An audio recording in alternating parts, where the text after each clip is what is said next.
संयुक्त राष्ट्रसंघाकडून भारत आणि पाकिस्तानमध्ये मध्यस्थीचा प्रयत्न. संयुक्त राष्ट्रांच्या महासचिवांकडून शहबाज शरीफ आणि एस जयशंकर यांच्याशी चर्चा. पहलगाम हल्ल्याचा निषेध व्यक्त करत यूएननं संघर्ष टाळण्याचं आवाहन केलं. यूएनमध्ये भारताकडून पाकिस्तानची पोलखोल. आम्ही दहशतवाद्यांना आश्रय दिल्याचा पाकिस्तानी मंत्र्यांच्या कबुलीचा व्हिडिओ केला सादर. संयुक्त राष्ट्रातील योजना पटेल यांच्याकडून व्हिडिओचा उल्लेख. भारत पाकिस्तानमध्ये 4 दिवसात युद्ध होऊ शकतं. पाकिस्तान संरक्षण मंत्री ख्वाजा आसिफ यांचा दावा.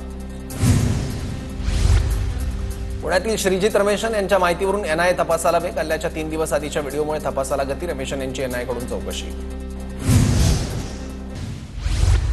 ड्रग्सच्या व्यापारातून लष्कर-ए-तोयबाला आर्थिक रसद पुरवली. जप्त केलेले 21,000 कोटी रुपयांचे ड्रग्ज आणि पहलगाममधील दहशतवादी हल्ला यांचा थेट संबंध. एनआयएचा कोर्टात दावा. आरोपी हरप्रीत सिंग तलवारच्या जामिनालाही विरोध. पहलगाम हल्ल्यातील दहशतवाद्यांना भारतीय लष्करानं घेरलं. दहशतवाद्यांचं ठिकाण लष्करानं शोधलं. भारतीय लष्कराकडून दहशतवाद्यांवर गोळीबार सुरू. सूत्रांची माहिती. भारतीय हवाई दलाला सज्ज राहण्याचे आदेश. आदेश मिळताच कारवाईसाठी 2 मिनिटात सज्ज होण्याचे निर्देश. भारत-पाक तणावाच्या पार्श्वभूमीवर भारतीय लष्कर अलर्ट मोडवर.